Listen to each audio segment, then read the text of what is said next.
Yo tengo el honor de presentarles a nuestro predicador que viene de Guatemala. Ya tenía mucho tiempo que vino, pero viene de allá. Pero viene de Guatemala. Y Walter es uno más otro de nuestros líderes de la iglesia que casi está terminando el seminario y que tiene también su licencia de distrito para ser pastor en Los Ángeles. Y tenemos el privilegio de escucharlo esta mañana. Y Dios te bendiga, Walter. Gracias por compartir con nosotros. Gracias, Señor les bendiga, hermanos, en esta mañana.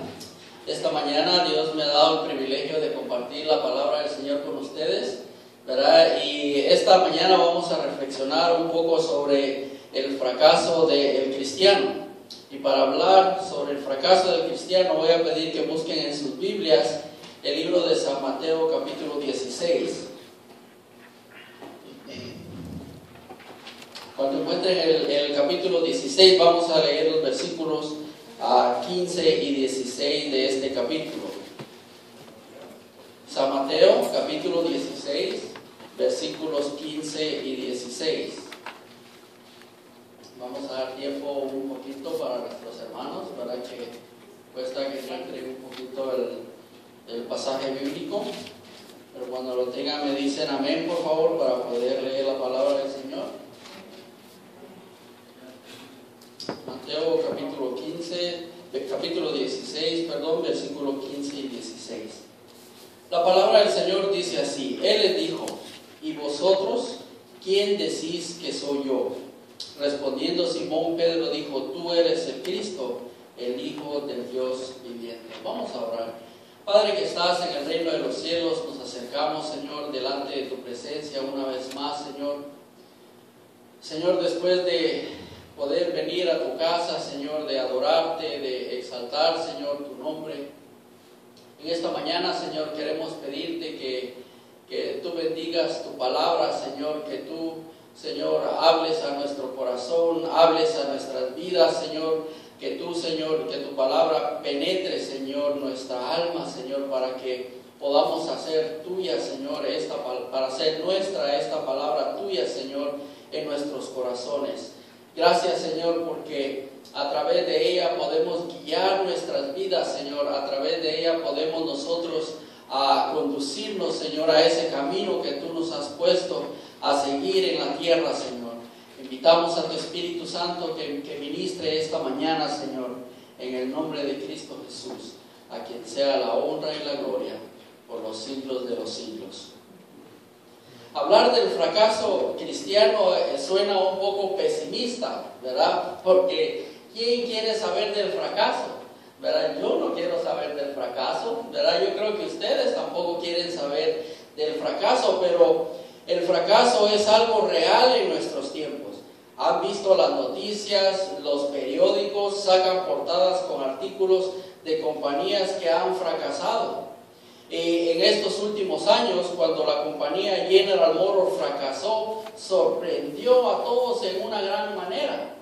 Pues esta compañía era una compañía sólida, ¿verdad? Sus trabajadores gozaban de buenos beneficios, sus trabajadores gozaban de buenos salarios, ¿verdad? Pero la televisión, el periódico, la internet nos inundó con la gran noticia, ¿verdad? La compañía General Motors fracasó.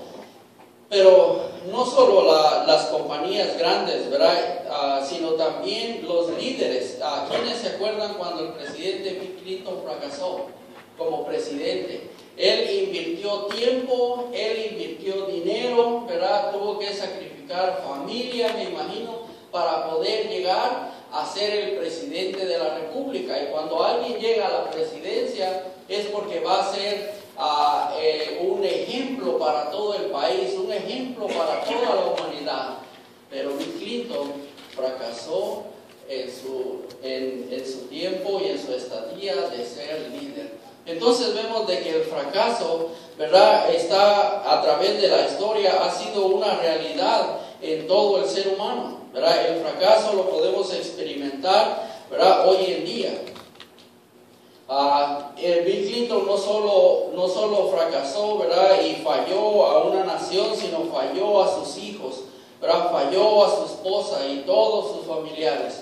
Matrimonios hoy en día han fracasado por la adversidad de este mundo. Las viviendas han perdido su valor y con ellos los sueños de muchas personas que algún día sintieron que sus sueños eran realidad. Pero no nada más en los negocios o personas importantes vemos el fracaso. También los hijos de Dios estamos enfrentando el fracaso en alguna manera. ¿Qué significa fracasar? ¿Qué es lo que viene a nuestra mente cuando hablamos de fracaso? ¿Verdad? Y el significado que fui a encontrar es que el fracaso es falta de éxito, ¿verdad? El no tener éxito en las cosas que nosotros nos proponemos.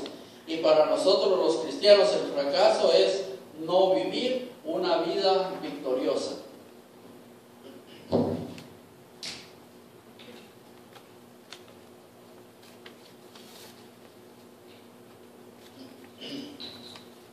No vivir una vida victoriosa. Hablar del fracaso en la vida de los cristianos no está basado en los bienes que tenemos, ¿verdad? No está basado en el dinero que poseemos.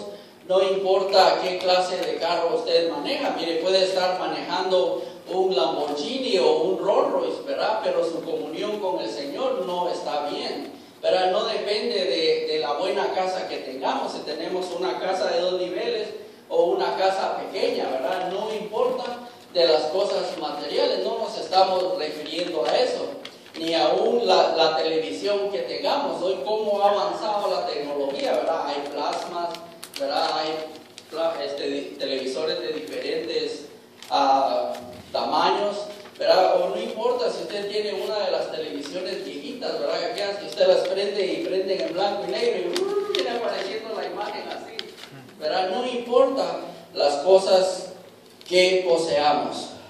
Hablar del fracaso en la vida del cristiano, según Richard Taylor en su libro La vida en el Espíritu, es no alcanzar el potencial máximo de su estatura espiritual, ¿verdad? Según él en su libro es que nosotros no alcancemos el potencial máximo de nuestra estatura espiritual. Y a veces nos pasa como el cangrejo, en vez de caminar para adelante, ¿verdad? Vamos caminando para atrás. Y escuchen lo que dice Hebreos 5:12 respecto a esto. En vez de ser maestros después de un largo tiempo, en la iglesia necesitamos comenzar de nuevo. ¿Por qué el cristiano no vive una vida de victoria? Hay una sola norma de parte del Señor para sus hijos: vivir una vida de santidad. Su palabra nos dice que sin santidad nadie verá al Señor.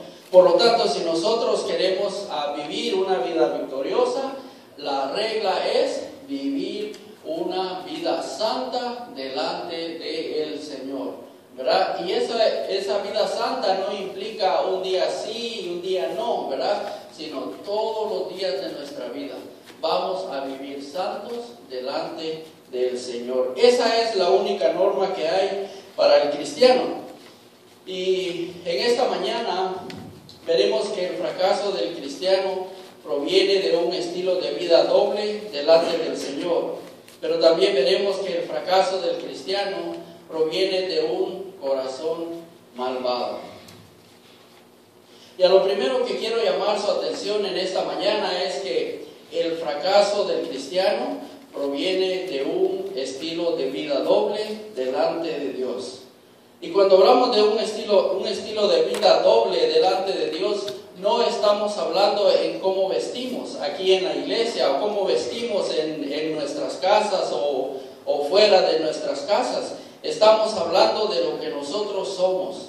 Estamos hablando de lo que representamos como hijos de Dios. Las cosas que hablamos, los que ven las personas allá afuera, ¿ven una persona victoriosa o ven una persona viviendo en fracaso? Esa es la forma en que vamos a ver el fracaso del cristiano. Y cuando vivimos un estilo de vida doble, lo primero que experimentamos es la confusión. ¿verdad? No hay una cosa más terrible que nosotros podamos experimentar, es estar confundidos, ¿verdad? El no saber qué hacer. Y miren, lo primero que encontramos en este pasaje es una multitud de personas confundidas.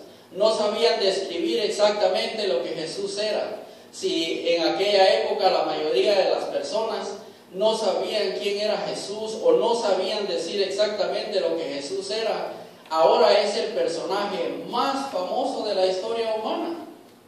Unos todavía lo tienen colgado en una cruz cuando Él ya resucitó. Otros han inventado un Cristo de color negro, ¿verdad? Lo veneran, lo adoran como una imagen de lo que Él supuestamente es, pero no saben quién en realidad Él es. No pueden identificarlo tal y lo que Cristo representa para todas las personas en el mundo. Personas han escrito innumerables libros sobre su vida y sus enseñanzas. Otros han filmado películas acerca de su vida, pero algunos todavía no saben quién es. Es terrible adorar y servir a alguien, ¿verdad?, y no saber quién es, pero más terrible es vivir una vida confundida. Y quiero que vayan a sus Biblias, ahí en el versículo 13 del capítulo 16 del libro de San Mateo. Y vamos a ver cómo la multitud, ¿verdad?, no sabía especificar o no estaba seguro en sí lo que Cristo era, lo que Cristo representaba para sus vidas. Y la palabra del Señor dice: viniendo Jesús a la región de Cesarea de Filipo, preguntó a sus discípulos diciendo: ¿quién dicen los hombres que es el Hijo del Hombre? Escuchen ustedes, ellos dijeron, unos Juan el Bautista, otros Elías y otros Jeremías o algunos de los profetas. No sabía identificar la multitud lo que en sí Jesús era.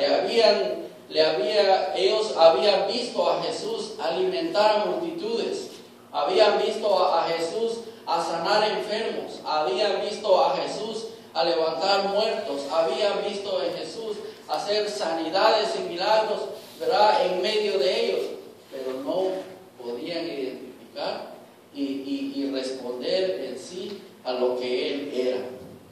¿Quién dicen los hombres que es el Hijo del Hombre? Respondió, y no lo pudieron identificar. Ellos pensaban que era Juan el Bautista, cuando Juan el Bautista acababa de ser muerto por el rey. Otros Elías, otros Jeremías o algún profeta. Pero esta pregunta no era solo para aquellos tiempos, ¿verdad?, sino que sigue siendo una realidad para nuestros tiempos. ¿Quién dicen los hombres que es el Hijo del Hombre en nuestros días?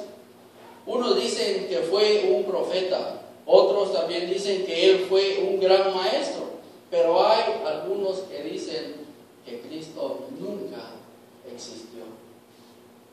Es terrible estar confundido, hermanos, es terrible no poder identificar y no estar seguros nosotros como cristianos lo que el Señor es, ¿verdad? Y no vemos nomás a una persona, dice que era una multitud, ¿verdad? ¿Qué dicen los hombres, verdad? Y eso se refiere a bastantes personas, no solo a una. ¿Quién dicen los hombres que es el Hijo del Hombre? Y no pudieron responder. Y nos encontramos en este pasaje con una persona bienaventurada, con una persona iluminada de parte de nuestro Padre Celestial, delante de nuestro Señor Jesucristo, respondiendo a la gran pregunta de su vida. ¿Verdad? Si ustedes se dieron cuenta en el pasaje, estamos hablando de Pedro. Ahora la pregunta ya no es para las multitudes, la pregunta ya no es para lo que dicen los hombres, ¿verdad? Ahora la pregunta se vuelve personal. ¿Quién decís vosotros que soy yo? Pedro estaba rodeado de los demás discípulos, no estaba solo delante de Jesús, sus hermanos en Cristo estaban allí, aquellos que juntos escuchaban las enseñanzas de Jesús estaban reunidos con Él. Pero vea lo que responde Pedro al Señor Jesús en el versículo 16. Respondiendo Simón Pedro, dijo: tú eres el Cristo, el Hijo del Dios viviente. ¿verdad? Qué bueno es cuando alguien allá afuera nos pregunta y nos hace la pregunta, ¿verdad? Personalmente, y nos dice, ¿quién es Jesús? ¿Qué representa Jesús para nuestras vidas? ¿Verdad? Y nosotros sabemos que Jesús era el Mesías que habría de venir. Jesús es nuestro Salvador. No hay otra persona en quien nosotros vamos a confiar. No hay otro ser ni alguien más en que nosotros vamos a depositar nuestra confianza. Nuestra confianza debe ser depositada en Cristo, el Hijo de Dios viviente.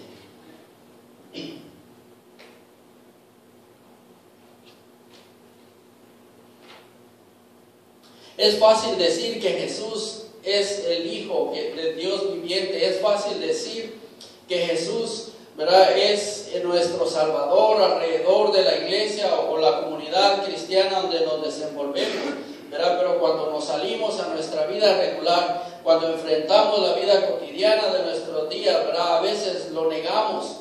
No estamos seguros de lo que Él es o lo que Él representa para nuestras vidas. Todo por vivir un estilo de vida doble delante del Señor. Miren, aquí un ejemplo que les quiero poner en esta mañana es los conductores aquí en California. Yo creo que no nada más en California, sino en cada país del mundo, ¿verdad? Pero los conductores aquí en este país no tienen una norma doble para conducir. Nadie espera que un conductor novato conduzca un automóvil como alguien que ya tiene experiencia, por supuesto, ¿verdad? Yo me acuerdo que la primera vez que yo empecé a manejar estándar aquí en los Estados Unidos, Samuel me dejó manejar su carro, ¿verdad? Y le pegaba unos grandes acelerones al pobre carrito que, híjole, por poco y le tronaba el motor de tanto acelerón, ¿verdad? Pero en cambio Samuel, él sí tenía experiencia en manejar su carro, conocía su carro, ¿verdad? Obviamente no vamos a esperar eso de los conductores, ¿verdad? Y eso no quiere decir que existen dos normas para los dos tipos de conductores, el novato y el de experiencia. Los dos deben obedecer la misma norma, conducir cuidadosamente. Igual Dios para con nosotros.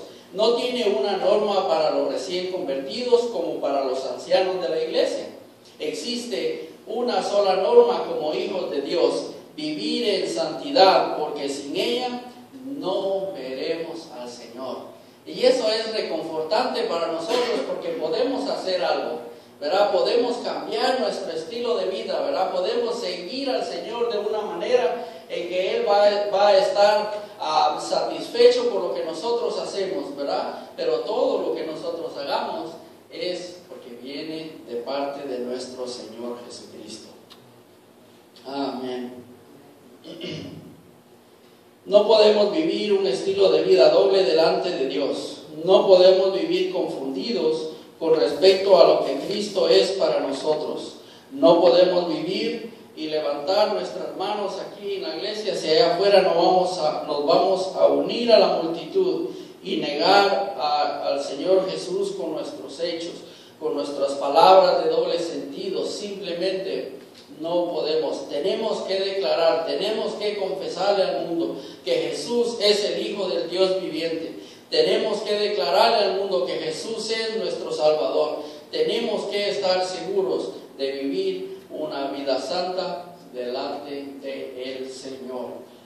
Y a lo segundo que quiero llamar su atención en esta mañana es que el fracaso de un cristiano proviene de un corazón malvado, ¿verdad? Tenemos un corazón malo, ¿verdad? Que no hay nada bueno que salga de parte de él. Y miren, en Jeremías 17:9 dice la palabra del Señor: engañoso es el corazón más que todas las cosas y perverso. ¿Quién lo conocerá? Qué bueno es saber que Jesús, ¿verdad?, edificó su iglesia en la confesión que Pedro hizo y no en su persona. Si usted prestó atención a la lectura bíblica de esta mañana, en este pasaje nos encontramos con Pedro haciendo una confesión sobre en quién Jesús es. Pero por otro lado podemos ver siendo una piedra de tropiezo para nuestro Señor Jesucristo. Así lo llama el Señor, ¿verdad? El problema es que se dejó llevar por lo que su corazón sentía, se dejó llevar por lo que su mente le dijo que hiciera, ¿verdad? Y por años este pasaje ha sido un dilema para los pensadores o los teólogos de la Biblia. Jesús edificó su iglesia en la confesión que Pedro le hizo: tú eres el Mesías que habría de venir. Y a Pedro lo nombró mayordomo, dándole las llaves del reino de los cielos. ¿Verdad? Pedro era un ser humano, y el corazón del ser humano es un corazón malvado, es engañoso. No hay nada bueno que pueda salir de nuestro corazón. Y vamos a ver, para confirmar lo que estamos viendo en el versículo 21 al 23 de nuestro pasaje de esta mañana. Ahí mismo en Mateo capítulo 16, versículos 21 al 23, dice: desde entonces comenzó Jesús a declarar a sus discípulos que era necesario ir a Jerusalén y padecer mucho de los ancianos, a los principales sacerdotes y de los escribas, y ser muerto, y resucitar al tercer día. Entonces Pedro, tomándolo aparte, comenzó a reconvenirle diciendo: Señor, ten compasión de ti, en ninguna manera esto te acontezca. Pero él, volviéndose, le dijo a Pedro: quítate delante de mí, Satanás, me eres tropiezo, porque no pones la mira en las cosas de Dios, sino en la cosa de los hombres. Si Jesús hubiera edificado su iglesia en la persona de Pedro, la iglesia hubiera sido un fracaso, ¿verdad? La iglesia no hubiera podido llegar hasta donde ha llegado ahora alrededor del mundo. La gran comisión no hubiera sido una realidad en los cristianos como lo es ahora en día. Pero la iglesia fue establecida en la confesión de Pedro. ¿Por qué es que el cristiano fracasa entonces? Veamos lo que dice en Marcos capítulo 7, versículos 21 y 22. Marcos capítulo 7, versículos 21 y 22. Y la palabra del Señor dice así: porque dentro del corazón de los hombres salen los malos pensamientos, los adulterios, las fornicaciones, los homicidios, los robos, las avaricias, las maldades, el engaño, la sensualidad o avaricia, la envidia, calumnias, el orgullo e insensatez. Nuestro corazón nos dicta puras cosas malas y hacemos malas decisiones en nuestra vida. Mira, nosotros en el año 2008 pasamos una experiencia muy difícil, ¿verdad? Donde hicimos una mala decisión. En el 2008, ¿cuántos se acuerdan? La economía se vino abajo, ¿verdad? Todo devaluó, las cosas no estaban bien. Y nosotros teníamos a Elizabeth, ¿verdad? Recién nacida, ¿verdad? Pero como el trabajo se puso difícil, ¿verdad? Las cosas no estaban bien, empezamos a tener problemas económicos y no sabíamos qué hacer, ¿verdad? No sabíamos a dónde ir, no sabíamos qué reacción tomar. Pero tengo una hermana y primos en San Francisco, ¿verdad? Y ellos empezaron a decir: vente para acá, ¿verdad? Vente para acá y aquí vas a ganar a $30 la hora. Me dijo, $30 la hora es bastante, ¿verdad? Dije, bueno, pero también la economía no estaba tan bien. Y le digo yo: pero no puede ser cierto, le digo, porque la economía no está bien. No, dice, aquí hay trabajo. Pues entonces lo que hicimos fue agarrar nuestras cosas, ¿verdad? E irnos para allá. Y créanme, no nos fue nada bien. Nos dejamos llevar por el impulso de nuestro corazón. Nos dejamos llevar por lo que la mente nos dice. Pero cuando nos apegamos a la palabra del Señor, cuando estamos seguros de que Jesús es nuestro proveedor, que Jesús es nuestro sanador, Él sana las heridas, ¿verdad? Y provee todo lo que nosotros necesitamos, entonces vamos a vivir una vida de victoria y no una vida de fracaso.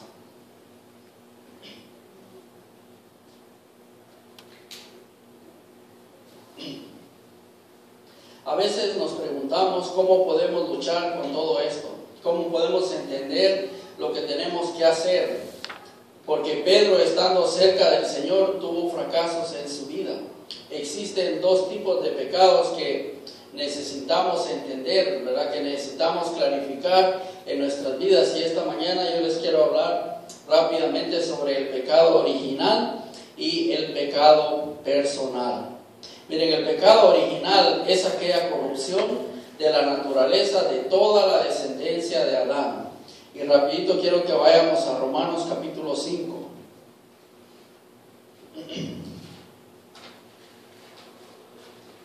Romanos capítulo 5, versículo 12 al 14.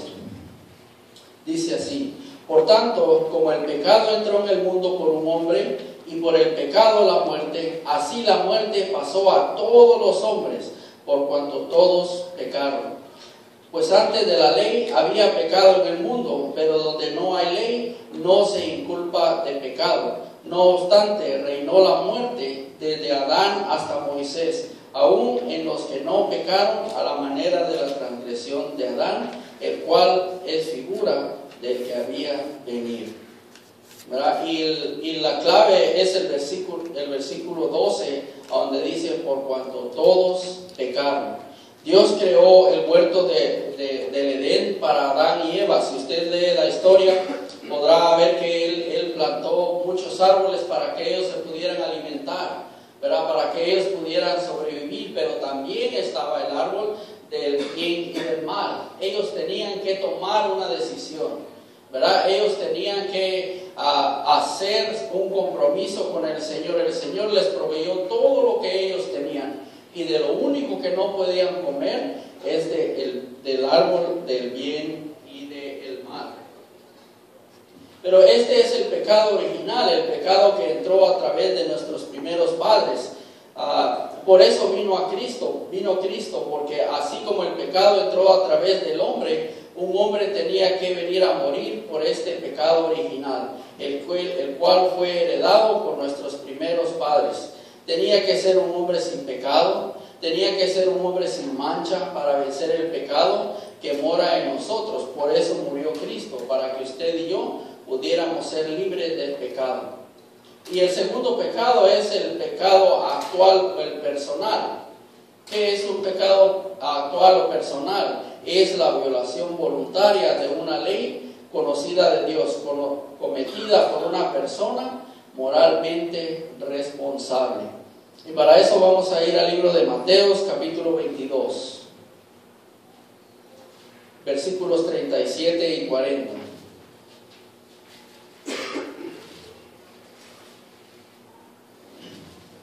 Mateo capítulo 22, versículos 37 y 40. Y este es un versículo, ¿verdad?, que hemos memorizado, ¿verdad? Algunos se saben durante el sábado. Jesús le dijo: amarás al Señor tu Dios con todo tu corazón, con toda tu alma y con toda tu mente. Este es el primero y grande mandamiento. Y el segundo es semejante: amarás a tu prójimo como a ti mismo. De estos dos mandamientos depende toda la ley de los profetas. El pecado original o personal, entonces, es hacer todo lo contrario a estos versículos que hemos leído. Tenemos que amar a Dios, y si no lo hacemos, ¿verdad?, estamos en contra de Él, estamos en pecado. Pero no solo a Dios, sino a nuestro prójimo también. Y aquí incluye nuestra familia, nuestros hijos, ¿verdad?, a nuestras esposas, a los vecinos, ¿verdad?, a todos los demás tenemos que amar. Y el pecado original o actual es entonces que, conociendo lo que es bueno, hagamos todo lo contrario, ¿verdad? Hacemos todo lo malo. Y esa es nuestra decisión. Dios no obligó a Adán y a Eva a hacer el bien o a hacer el mal. Ellos decidieron hacer el mal y fueron destituidos de la gloria de Dios. A la luz de lo que hemos visto esta mañana, hay dos cosas que puedan suceder. Seguir nuestra vida llena de fracasos o vivir una vida victoriosa. No podemos seguir viviendo una vida doble delante de Dios. No podemos seguir viviendo una vida dependiendo de lo que nuestro corazón nos dice qué hacer o qué no hacer. Debemos de vivir una vida santa delante del Señor. Hemos visto los dos tipos de pecado que existen, el pecado original y el pecado actual. Para vencer el pecado original, o sea, el que hemos heredado a nuestros padres, tenemos que rendir nuestras vidas a Cristo. Tenemos que hacer una decisión. ¿Cómo está nuestro corazón esta mañana? Yo quiero terminar con eso, ¿verdad? Para nosotros poder entender cómo vivir una vida victoriosa, ¿verdad? No podemos vivir una vida doble. Tenemos que rendir nuestra vida a Jesús, ¿verdad? Para que el pecado que entró al mundo a través de Adán y Eva sea cubierto, sea quitado a través de la sangre de Jesucristo. Y el próximo domingo vamos a tener una continuación de cómo podemos nosotros librarnos del pecado personal, qué cosas nosotros podemos hacer, qué Dios va a hacer a través de nosotros para que nosotros podamos ser librados del pecado personal. Yo voy a invitarles a que se pongan de pie en esta mañana y así vamos a terminar. Si usted necesita hacer una decisión en su vida, hoy es tiempo, ¿verdad? No dejemos las cosas, ¿verdad?, que podemos hacer hoy para mañana. El Señor está aquí en este lugar, ¿verdad? El Señor mora en este lugar. Esta es su casa, ¿verdad? Esta es su casa de oración. Si usted aún no ha entregado su vida al Señor, ahora es tiempo. Jesús vino a morir por nosotros, ¿verdad? Y Él, igual que Adán y Eva, le dio que tomaran su propia decisión. Esta mañana es su decisión: seguir a Cristo o no seguirle a Él. ¿Quiere tener seguridad en su corazón que es Jesús en su vida? Venga a sus pies, venga delante de Él y dígale: Señor, perdóname. Señor, reconozco que soy un pecador delante de ti. Y con sus rostros inclinados vamos a ir al Señor en oración. Padre, que estás en el reino de los cielos, Señor, nos acercamos delante de tu presencia, agradeciéndote, Señor, por tu palabra y las cosas que hemos visto a través de tu palabra, Señor, de las cosas que tú haces por nosotros. En esta mañana, Señor, yo te pido que si delante de nosotros, Señor, hay alguien que aún no te conoce, si hay alguien, Señor, que a través de tu palabra, Señor, ha reconocido que necesita perdón de tus pecados, yo le pido que levante su mano esta mañana. Hay alguien en medio de nosotros que quiere pedirle perdón al Señor por sus pecados. Ahora es el tiempo. Hoy es el día del Señor. Él se ha manifestado en este día para que usted pueda pedir perdón para sus pecados. Y si todo lo hemos hecho, qué bueno, gracias al Señor, ¿verdad? Pero Padre, al continuar delante de tu presencia, Señor, tú conoces nuestras vidas. Tú conoces los corazones, Señor, de cada uno de los que estamos aquí, Señor. Y si hay alguien, Padre, que aún no te conoce, Señor, pero aún está confundido, Señor, no está claro, Señor, de las cosas que tú tienes para su vida, Señor, toca su corazón, toca su mente, Señor, toca su vida, Señor, con el poder de tu Espíritu Santo, Señor, para que su corazón sea transformado, para que su corazón, Señor, sea